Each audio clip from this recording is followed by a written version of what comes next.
شروع اللہ کا نام لے کر جو بڑا مہربان نہایت رحم والا ہے۔ یہ وہ لوگ ہیں جنہوں نے گمراہی کو ہدایت کے بدلے میں خرید لیا، پس نہ تو ان کی تجارت نے ان کو فائدہ پہنچایا اور نہ یہ ہدایت والے ہوئے۔ ان کی مثال اس شخص کی سی ہے جس نے آگ جلائی، پس آس پاس کی چیزیں روشنی میں آئی ہی تھیں کہ اللہ ان کے نور کو لے گیا اور انہیں اندھیروں میں چھوڑ دیا جو نہیں دیکھتے۔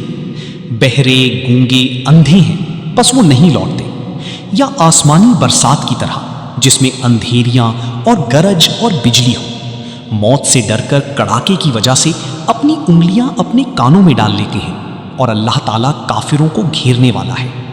قریب ہے کہ بجلی ان کی آنکھیں اچک لے جائے، جب ان کے لیے روشنی کرتی ہے تو اس میں چلتے پھرتے ہیں، اور جب ان پر اندھیرا کرتی ہے تو کھڑے ہو جاتی ہیں۔ اور اگر اللہ تعالیٰ چاہے تو ان کے کانوں اور آنکھوں کو بیکار کر دے۔ یقیناً اللہ تعالیٰ ہر چیز پر قدرت رکھنے والا ہے۔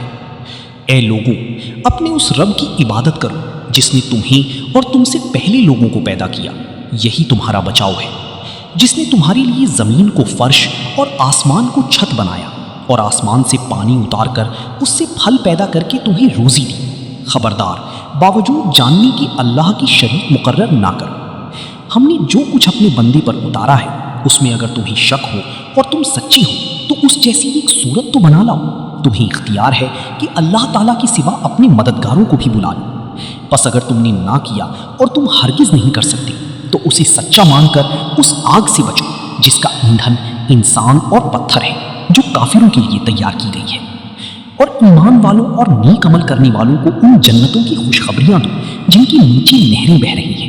جب کبھی وہ پھلوں کا رزق دیے جائیں گے اور ہم شکل لائی جائیں گی تو کہیں گے یہ وہی ہے جو ہم اس سے پہلے دیے گئے تھے، اور ان کے لیے بیویاں ہیں صاف ستھری، اور وہ ان جنتوں میں ہمیشہ رہنے والے۔